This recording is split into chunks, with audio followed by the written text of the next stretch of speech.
Hi, my name's Ross Rollerad. I'm a foundation co-chair for the Rotary Club of Sherman, Texas. Happy to be with you here today. Question for everybody out there is, how many of you like to travel? I consider myself very fortunate because my career as an engineer and my 20 plus years as a Rotarian have given me the opportunity to travel to more than 85 countries. It's been an experience. The ones with Rotary have been the most rewarding, the most fulfilling, and the heartwarming part of my journeys there.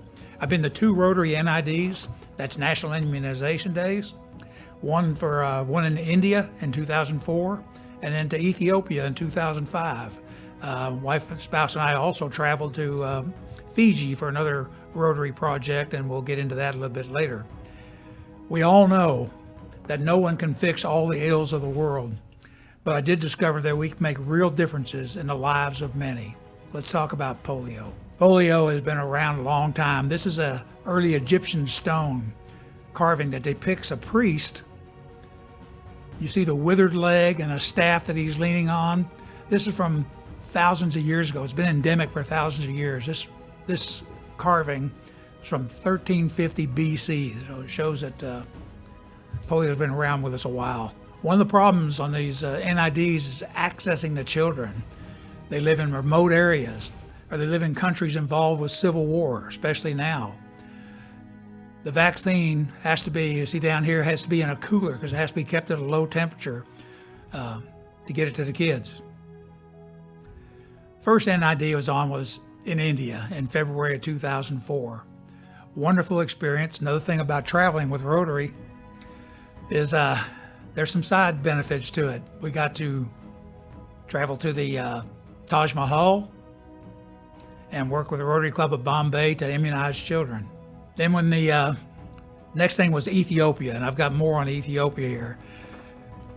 We arrived in Ethiopia in October of 2005. It was in the news there, 35 Rotarians arrived here. And these 35 Rotarians were from the US, Canada, and a lot of us from Hawaii. We were living in Hawaii at the time. But when you go on one of these trips and you're meeting these new people and you're working together, you're immunizing kids together, you become friends, you're staying together. We still have some lifelong friends from those that joined us on that NID to Ethiopia. We flew into Addis Ababa, the capital city of Ethiopia. I can't say enough about the Rotarians there. There were 4 Rotary clubs in Addis Ababa, wonderful clubs and some of the best hosts you could imagine. They took us all over the country and helped us with the immunizations. One of the key parts of these immunizations is planning. You see a picture here of some folks that are going over they've logged all the villages, and they're looking at how many kids in each village, how far we have to go, because they have to allot the vaccine. So many per kit, and it all goes into coolers to take along on the vaccines. There's some, you see a donkey in the background. This stuff is delivered in every way you can imagine. We were lucky enough to be in SUVs. This is a typical village hut in Ethiopia. It's made of sticks, straw, and the plaster you see there is actually dung. This is the way they live over there. These are very poor country. You see the village in the background there of all these huts, and these are kids we're immunizing. 2 drops is all it takes. Notice down here on the left, we've got, we're sticking their finger into a gentian violet solution. We have to mark them because these kids love the attention. We've had some where there are longer lines, and a kid will get the vaccine and then run around and get in back of the line to come up again. So I had one that came back up to me, had his hand behind his back, and I thought, I recognize this kid. I didn't show the hand, and yeah, get out of line. Some more pictures of Ethiopia. We had Rotaractors, the college version of Rotary, that were working with us. So how did we do in Ethiopia? We had 120,000 volunteers, 35 Rotarians.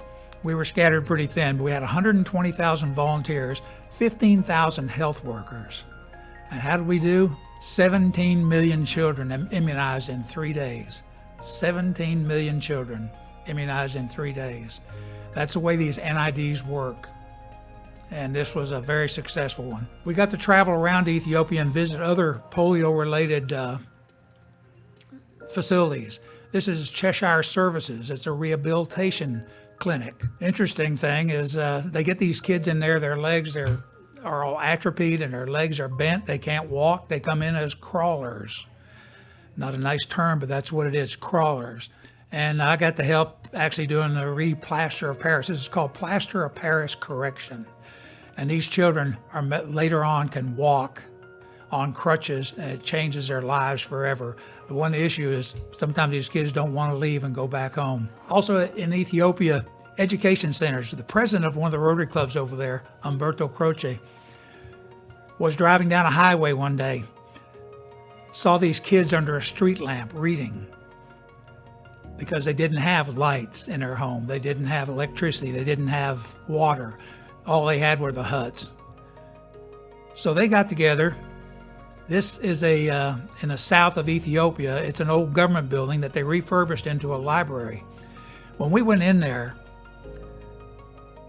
we got paid no attention. All these kids were sitting there reading. They were hungry for this knowledge, and we all know education is the key to rise out of poverty.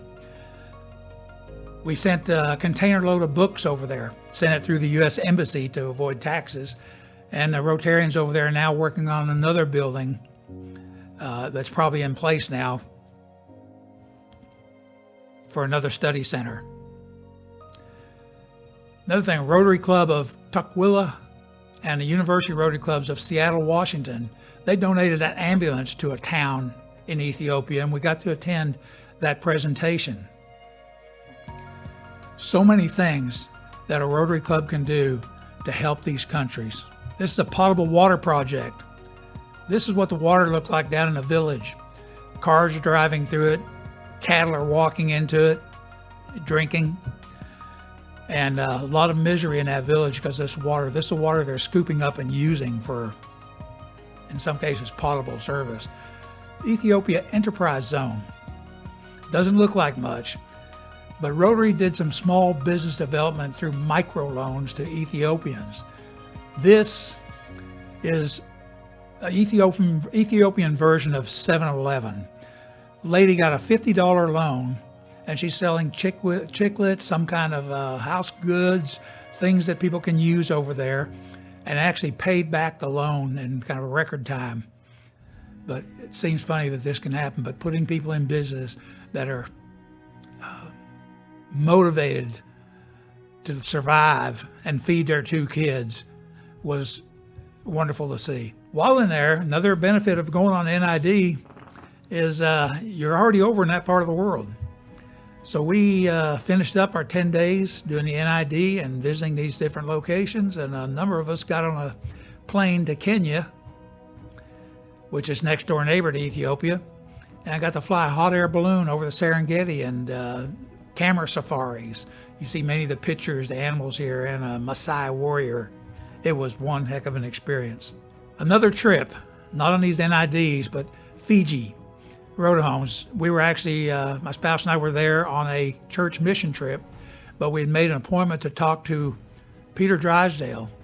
This gentleman used to be, by the way, the Indians that are in Fiji were brought there in the 1850s, 1890s, and there to harvest sugarcane and cotton. However, unless you're a native Fijian, you can't own property. So they were squatting in these fields. You see this shack, and this is the inside of that shack. Peter Drysdale used to be working for a lumber company there, running these squatters off the land. He had a change of heart and now is building what they call Rotary Homes. And there are hundreds of Rotary clubs around the world that have contributed and put into this. So back to polio. There's only 2 endemic countries remaining. 18 million people are now able to walk today because of Rotary. 1.5 million childhood deaths are prevented because of Rotary. The key thing is the failure to stop polio in Afghanistan and Pakistan could result in as many as 200,000 new cases every year within 10 years all over the world. I'd like to leave you, we need to fulfill our promise to the children of the world and eradicate polio. Again, it's a beautiful world out there, full of wonderful people and new friends. Get out there and enjoy what it has to offer. What's done as a Rotary project, it is all the better. You'll have a wonderful experience. You have questions or would like a full Polio Plus presentation at your club to raise funds for polio eradication? My contact information is shown below. Thank you. Have a great day.